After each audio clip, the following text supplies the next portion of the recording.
Let's start by converting the given masses of the reactants to moles.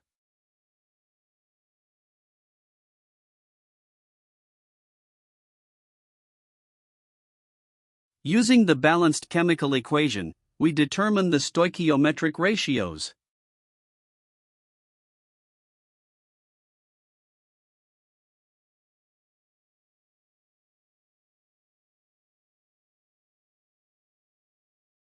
Now we calculate the theoretical yield of iron based on the limiting reagent.